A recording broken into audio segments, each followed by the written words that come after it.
Hello everyone, welcome back to my YouTube channel Digital CS Guru. Students Python lecture series की journey में हम पढ़ रहे थे ऑपरेटर्स इन पाइथन को। अभी तक हमने पढ़े हैं अर्थमेटिक ऑपरेटर्स, रिलेशनल और कंपैरिजन ऑपरेटर्स और साथ ही हमने पढ़े थे असाइनमेंट ऑपरेटर्स। और उसी सीरीज़ में आज हम पढ़ने वाले हैं लॉजिकल ऑपरेटर्स को और मेंबरशिप ऑपरेटर्स को। ऑलराइट, बट वीडियो स्टार्ट करने से पहले आई रिक्वेस्ट यू ऑल, इस वीडियो को अपने फ्रेंड्स और फैमिली के साथ शेयर करना ना भूलें। और अगर आप न्यू हैं इस चैनल पे तो प्लीज़ इस चैनल को सब्सक्राइब करना ना भूलें और हर न्यू वीडियो की नोटिफिकेशन आप तक टाइम टू टाइम पहुंचती रहे, इसलिए नोटिफिकेशन आइकन को टर्न ऑन करना ना भूलें। ऑलराइट, चलिए स्टार्ट करते हैं बिना देरी किए। Logical operators. लॉजिकल ऑपरेटर्स होते क्या हैं बच्चे? These are the operators that evaluates to either true or false. Understood? जब हम इन ऑपरेटर्स को इम्प्लीमेंट करते हैं, ठीक है, ऑपरेंड्स पर, तो या तो हमारे पास आउटपुट में ट्रू आएगा या फिर फॉल्स आएगा। और जो ट्रू और फॉल्स होता है इसको हम क्या बोलते हैं? Boolean values. ठीक है, और जो ट्रू और फॉल्स है बच्चे, आप लोगों ने ये ध्यान रखना है, जब भी हम बुलियन वैल्यूज़ की बात करते हैं तो जो ट्रू होता है उसका जो टी होता है हमेशा कैपिटल होता है और फॉल्स का एफ हमेशा कैपिटल होगा। ओके, तभी वो बुलियन वैल्यू कंसीडर होगी, अदरवाइज तो वो एक नॉर्मल स्ट्रिंग की तरह कंसीडर होगा। अंडरस्टूड? हमारे पास 3 लॉजिकल ऑपरेटर्स होते हैं जो हम अप्लाई कर सकते हैं अपनी वेरिएबल्स पे या वैल्यूज़ पे। First one is and operator, second one is or operator and third one is not operator.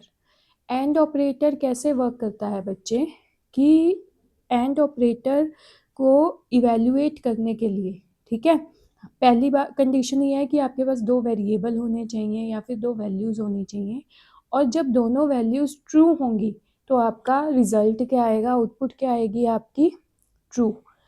Okay, otherwise आपकी आउटपुट आएगी फॉल्स। अंडरस्टूड?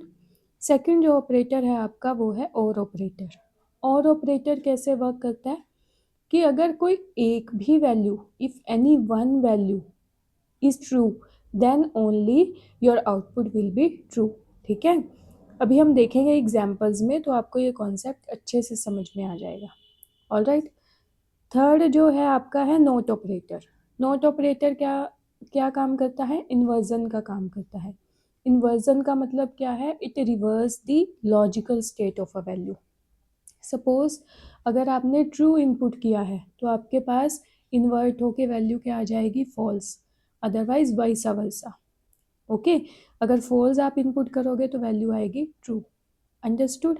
तो इस तरीके से एंड और नोट ऑपरेटर आप समझ सकते हो। अगर बच्चे आपको थोड़ी भी परेशानी होती है इसको समझने के लिए तो आपने लॉजिकल ऑपरेटर्स या लॉजिक गेट्स पढ़े हैं ना, एंड और नोट, ठीक है ना, उनका एक टेबल बनाते हैं हम इनपुट और आउटपुट का, आप उससे भी इसको लर्न कर सकते हो। अंडरस्टूड? चलिए एग्जाम्पल देखते हैं। हमने पाइथन प्रॉम्प्ट पे लिखा ट्रू एंड ट्रू, ठीक है, ये जो यहाँ पे 3 एरोज लगाए हैं ये आपकी पाइथन प्रॉम्प्ट होती है, ठीक है ना। अब जब हमने लिखा ट्रू एंड ट्रू, ओके, हमारे पास 2 वैल्यूज़ हैं, ट्रू और ये भी ट्रू, और कौन सा ऑपरेटर हमने लगाया? And logical operator. एंड जो है यहाँ पे क्या है? Logical operator. अब ये भी आपका एग्जीक्यूट तो होगी ये टर्म, लेकिन आपके पास ना आउटपुट नहीं आएगी कोई भी, ठीक है ना, मैंने आपको पहले के लेक्चर्स में भी बताया है। अगर आपको आउटपुट को डिस्प्ले कराना है तो आपको ये जो टर्म है, ये जो एक्सप्रेशन है जो आप इवेल्युएट करना चाहते हो, इसको आपको प्रिंट में लिखना पड़ेगा, प्रिंट फंक्शन में। ओके, जैसे ही आप प्रिंट फंक्शन में लिखोगे ट्रू एंड ट्रू तो आपके पास आउटपुट क्या आई? ट्रू। वाई? बिकॉज यहाँ पे देखो एंड ऑपरेटर ट्रू वैल्यू कब आपको प्रोवाइड कराता है? जब दोनों वैल्यूज़ क्या होती हैं? ट्रू। अंडरस्टूड? चलिए अब हम एंड ऑपरेटर को इंटीजर्स की टर्म में समझते हैं। हमने 2 नंबर लिए, फर्स्ट नंबर को हमने वैल्यू असाइन करी 10 और सेकंड नंबर को हमने वैल्यू असाइन करी -20। ओके, और उसके बाद देखो यहाँ पे मैंने प्रिंट फंक्शन लगाया और यहाँ पे number 1 and this is a logical operator and. हमने दोनों नंबर्स के बीच में ऑपरेटर लगाया एंड। तो इसका क्या मतलब हुआ, ये देखो हैश टैग मैंने यहाँ पे ऐसे लिखा है ना, हैश टैग नहीं सॉरी हैश, लेकिन हैश टैग की आदत हो गई है ना हमें। ओके, तो हैश से आप मुझे कमेंट करके बताना कि पाइथन में हैश किस लिए यूज़ होता है। 10 नंबर 1 किससे रिप्लेस होगा, 10 से, एंड -20 क्यों आया यहाँ पे, बिकॉज नंबर 2 की वैल्यू क्या है, -20। अब आप देखो, जब भी आप लॉजिकल ऑपरेटर्स इम्प्लीमेंट करते हो, ठीक है, किसी भी वैल्यू पे, तो हमेशा आपके पास बुलियन वैल्यू रिजल्ट आएगी, ठीक है। बट यहाँ पे क्योंकि हमारी जो इनपुट थी वो क्या है, इंटीजर वैल्यूज़ है, चाहे वो पॉजिटिव नंबर है या फिर नेगेटिव नंबर है तो इंटीजर वैल्यूज़ ना। तो हमेशा जब भी आप ऐसे इंटीजर वैल्यू को कंपेयर करोगे या लॉजिकली ऑपरेट करोगे, ठीक है, तो आपके पास जो सेकंड वैल्यू होगी एंड के केस में वो एज अ रिजल्ट आएगी, ठीक है। अब आप कहोगे मैम ये समझ नहीं आ रहा, आप अभी तो आप कह रहे थे कि लॉजिकल ऑपरेटर्स हमेशा ट्रू या फॉल्स की टर्म में ही आउटपुट प्रोवाइड करते हैं। हाँ जी बच्चे करते हैं, आप इंटीजर के केस में भी ट्रू या फॉल्स की टर्म में वैल्यू को इम्प्लीमेंट कर सकते हो, ठीक है ना। बट कैसे, ये जो आपने लिखा है ना num1 and num2, number 1 and number 2, आप क्या करो सेम यही ऐसे ही लिखोगे प्रिंट फंक्शन में, बट इसको, ये जो एक्सप्रेशन है इसको आप बूल फंक्शन में एनक्लोज्ड कर दोगे, ठीक है। ये देखो कैसे आएगी फिर यहाँ पे आउटपुट, num1 एंड num2 जब ये इवेल्युएट हुआ तो ये देखो हमारे पास क्या वैल्यू आई थी, -20, यहाँ पे -20 आ गया। इस -20 को हम किसके अंदर अब एज अ इनपुट प्रोवाइड कर रहे हैं, बूल फंक्शन के इनसाइड। समझ में आई बात, तो इसकी बुलियन वैल्यू क्या आएगी, ट्रू।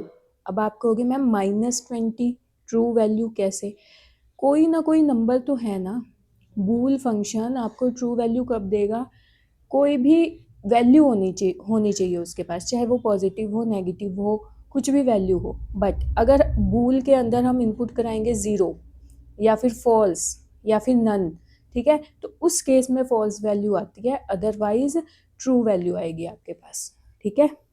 क्योंकि यहाँ पे वैल्यू तो है ना, चाहे नेगेटिव ही वैल्यू है, तो इसीलिए आपके पास रिजल्ट आया ट्रू। समझ में आई बात। अगर कुछ भी समझ नहीं आता बच्चे तो कमेंट सेक्शन में लिख दिया करो, I will take your doubts, okay.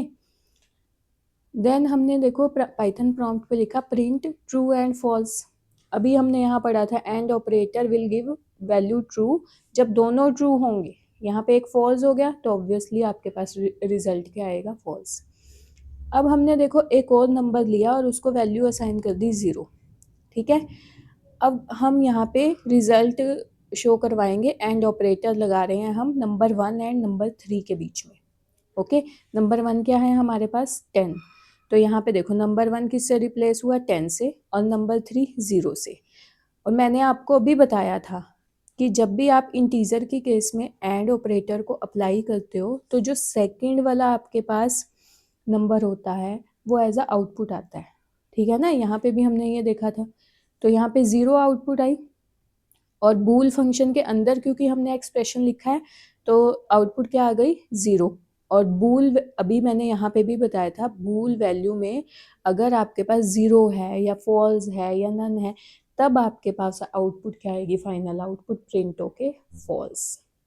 नहीं समझ में आएगा तो वीडियो को रिवाइंड करके 2-3 बार समझना, ईजी है बहुत, ठीक है। जो सबसे अंदर वाली ब्रैकेट होती है, ठीक है, इनर मोस्ट ब्रैकेट, वो सबसे पहले इवैल्यूएट होती है, ठीक है, और उसके बाद वाली जो ब्रैकेट्स आती जाएंगी उस अकॉर्डिंग इवैल्यूएशन होगी।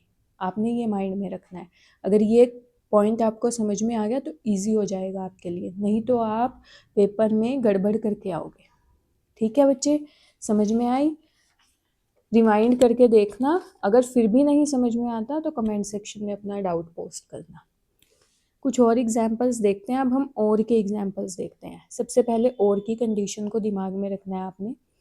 और में क्या होता है, अगर कोई एक भी वैल्यू आपकी ट्रू है तो आपके पास आउटपुट क्या आएगी, ट्रू, ठीक है।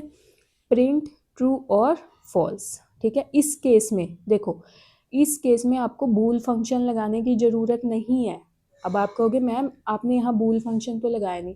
बच्चे ये ऑलरेडी बुलियन वैल्यूज़ है, ट्रू और फॉल्स जो हैं वो ऑलरेडी बुलियन वैल्यूज़ ही हैं, ठीक है। तो रिजल्ट बुलियन वैल्यू में ही आएगा, तो इसीलिए हमें बूल फंक्शन लगाने की ज़रूरत नहीं है।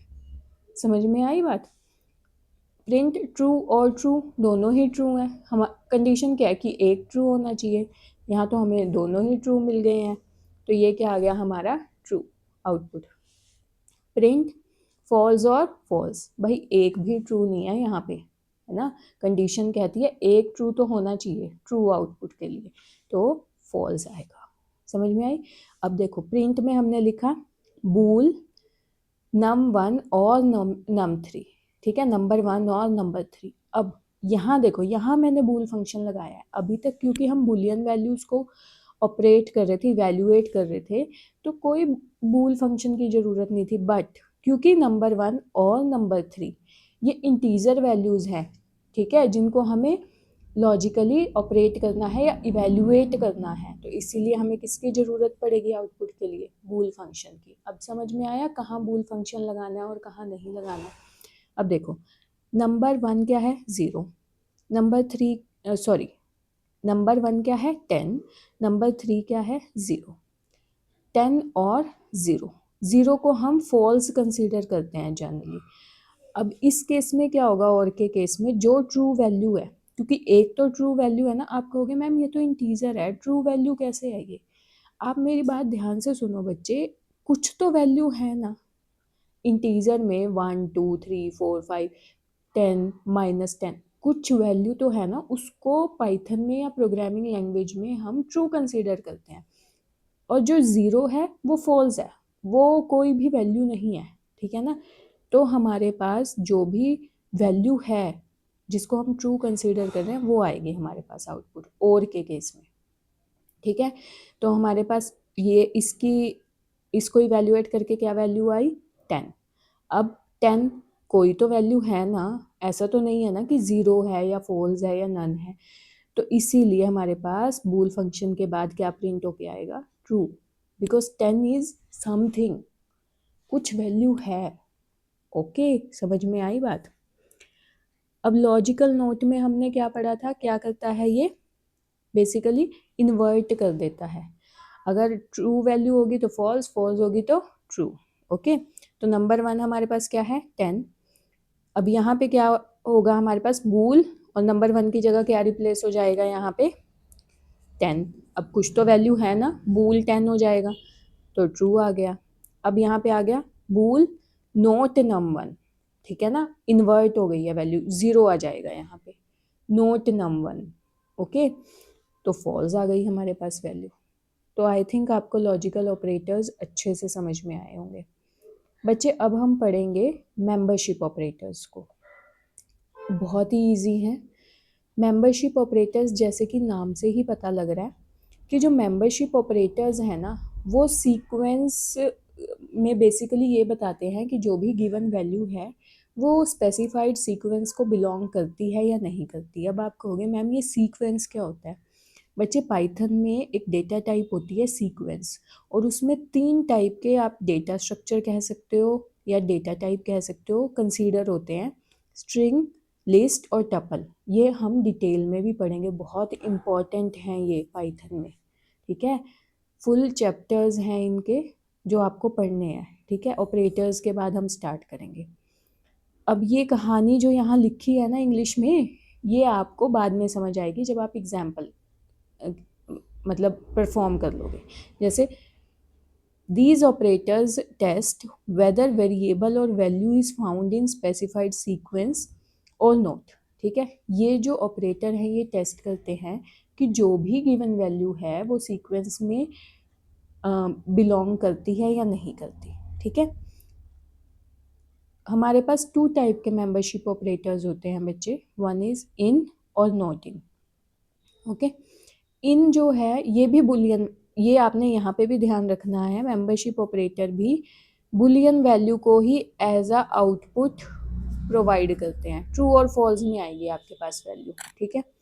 जो अगर आप इन लगाते हो ऑपरेटर तो ये ट्रू रिटर्न करता है अगर आपको वैल्यू मिल जाती है सीक्वेंस में। और जो नॉट इन है ये कब ट्रू रिटर्न करता है, जब वो वैल्यू सीक्वेंस में बिलोंग नहीं करती। ठीक है, अभी हम एग्जाम्पल पहले देखेंगे, उसके बाद आप फिर से ये सारी की सारी आप डेफिनेशंस पढ़ना, तो आपको ज़्यादा अच्छे से क्लियर होगा। ऑल राइट, आपने घबराना नहीं है ये कि क्या लिख दिया है मैम ने।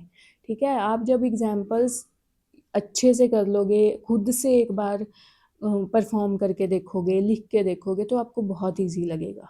ठीक है, देखो एग्जाम्पल देखो, हमने क्या किया, एक स्ट्रिंग लिया हेलो पाइथन। याद है ना, जब भी हम स्ट्रिंग को असाइन करते हैं तो हम डबल कोट्स में करते हैं। क्या मैम हम सिंगल कोट्स में भी कर सकते हैं? कर सकते हैं बच्चे। ठीक है, इवन जब हम स्ट्रिंग्स को डिटेल में पढ़ेंगे, आई विल टेल यू कि जो मल्टी लाइन स्ट्रिंग्स होते हैं पाइथन में, आप 3 कोमास को यूज़ करके भी कर सकते हो। ठीक है, समझ में आई? अभी हम देखेंगे। ठीक है, ज़्यादा नहीं बोलती अभी मैं यहाँ पे, फिर आप कंफ्यूज हो जाओगे। लेकिन ये गुड प्रैक्टिस होती है कि आप एक चीज़ को पकड़ के रखो, या तो आप डबल कोट्स यूज़ करो या फिर सिंगल कोट्स यूज़ करो। कंफ्यूज मत करो खुद को भी। ठीक है, और टीचर को भी मत कंफ्यूज करो कि टीचर को कैसे कंफ्यूज मत करो, कहीं आपने डबल कोट्स लगा दिए, कहीं सिंगल कोट्स लगा दिए। ठीक है, तो खुद की भी क्लैरिटी रखो और टीचर को भी क्लियरली आप अपना आंसर प्रेजेंट करके आओ। चलिए देखते हैं। देखो यहाँ पे स्ट्रिंग है, हमने लिया हेलो पाइथन। ओके, अब प्रिंट में हमने लिखा, क्योंकि हम यहाँ पे करेक्टर को कंसीडर कर रहे हैं तो बच्चे हमने डबल कोट्स में लिखना है। Okay, capital H double quotes में। इससे ये पता लग रहा है कि जो एच है हमारा, it is a character. Okay, ये स्ट्रिंग ही है पाइथन में। पाइथन में करेक्टर नहीं होता, जैसे हमारे पास सी में कैर होता है ना करेक्टर। जो पाइथन में जो 1 लेंथ का स्ट्रिंग होता है उसी को हम करेक्टर बोलते हैं। अब ये देखो, ये 1 लेंथ का ही तो है, एक ही तो करेक्टर है इसमें, है तो ये स्ट्रिंग है। ओके, चलिए देखते हैं, print H in S T are. Okay, अब हम ये चेक कर रहे हैं कि क्या जो एच है, ये कैपिटल एच, क्या ये इस स्ट्रिंग का मेंबर है। ओके, तो हमने क्या लगाया यहाँ पे, कौन सा मेंबरशिप ऑपरेटर लगाया, इन। तो अब बताओ ट्रू है कि ये फॉल्स है? Yes, H is a part of or member of S T R. तो आपके पास क्या आउटपुट आ गई, true. Easy. Okay, second example देखते हैं, print hello in S T R. क्या ये हेलो एस टी आर का पार्ट है या मेंबर है? आपको लगेगा हाँ, यस मैम, हेलो आपने लिखा है एस टी आर में, स्ट्रिंग में लिखा है। नो बच्चे, आप यहाँ देखो ध्यान से, ये मैंने यहाँ पे स्मॉल लेटर में लिखा है एच, जबकि यहाँ पे जो स्ट्रिंग में है वो कैपिटल एच है। तो so this is not a member of your S T are string. तो आपके पास आउटपुट क्या आएगी, फॉल्स। इजी, समझ लोगे। अब देखो, प्रिंट डब्ल्यू, कि ये जो करेक्टर है W not in S T are. ठीक है, क्या ये एस टी आर में नहीं है? नहीं भाई, नहीं है, हमें तो कहीं नहीं दिख रहा डब्ल्यू, है ना। तो आपके पास रिजल्ट क्या आएगा, ट्रू। ट्रू तो है ना ये, that W is not in S T are. समझ में आया इतना? तो ये सभी अभी तक हमने एग्जाम्पल करे थे स्ट्रिंग के। अब हम देखेंगे लिस्ट के। पाइथन में बच्चे आप ऐसे स्क्वायर ब्रैकेट के थ्रू लिस्ट को डिफाइन करते हो। ओके, हमने लिस्ट ली है ए जिसमें 3 एलिमेंट्स हैं, 1 2 3, और तीनों ही इंटीजर डेटा टाइप के हैं। अब हम देखो प्रिंट करा रहे हैं 2 इन ए। अब आपने ध्यान रखना है यहाँ पे ऐसे, क्योंकि आपको प्रैक्टिस हो रही है कि मैम तो डबल कोट्स लगा रहे हैं, यहाँ नहीं लगा देने आपने डबल कोट्स फटाफट से, क्योंकि ये इंटीजर है। यहाँ पे हम स्ट्रिंग की बात नहीं कर रहे, 2 is a integer here. Okay, so 2 in A, क्या 2 ए में है? Yes, true. तो आपके पास आउटपुट क्या आ गई, ट्रू। सेकेंड एग्जाम्पल देखो, मैंने 1 को सिंगल कोट्स में लिखा है या डबल कोट्स में भी लिख सकते हो, 1 इन ए, आउटपुट आएगी फॉल्स। अब आप कहोगे मैम गलत किया आपने, तो ये तो आपने आउटपुट पक्का से गलत लिखे हैं। नहीं बच्चे, यहाँ पे ये क्या कंसीडर करेगा आपका पाइथन, 1 को एज अ करेक्टर और स्ट्रिंग कंसीडर करेगा। जबकि हमारे पास यहाँ पे लिस्ट में जो 1 है वो क्या है, इंटीजर है, इसीलिए फॉल्स आया।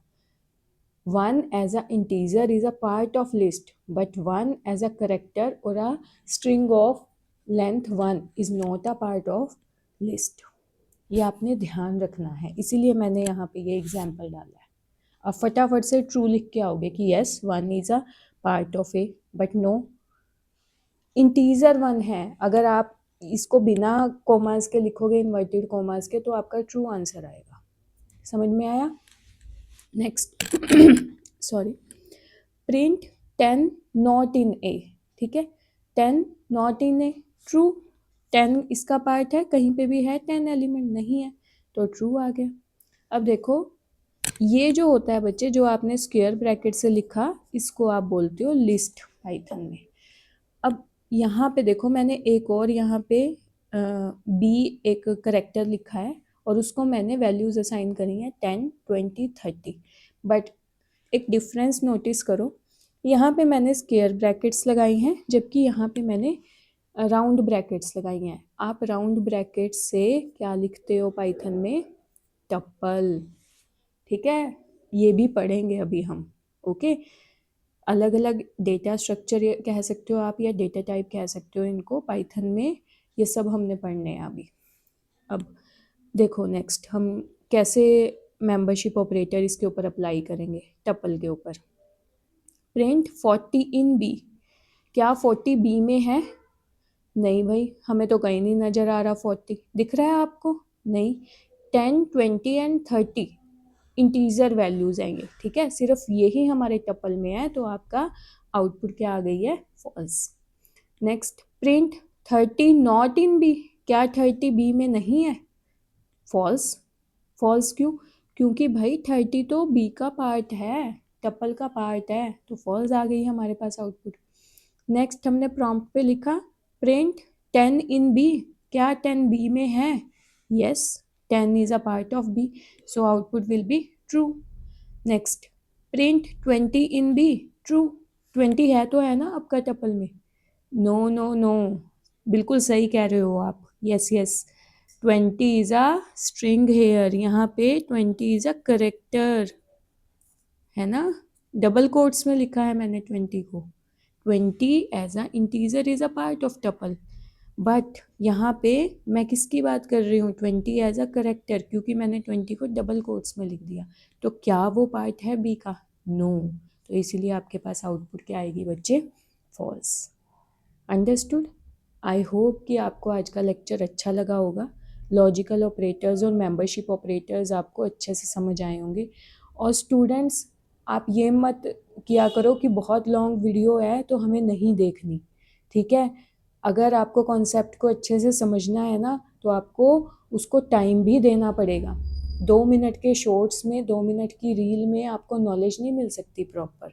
आपको फैक्ट्स पता लग सकते हैं, लेकिन अगर आप डीपली स्टडी करना चाहते हो तो आपको एक लॉन्ग वीडियो में ही मैं प्रोवाइड करा सकती हूँ ये।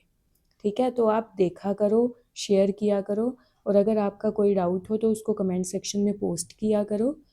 और अगर आपको वीडियो अच्छी लगती है स्टूडेंट्स, तो प्लीज़ लाइक ज़रूर किया करो। Thank you so much.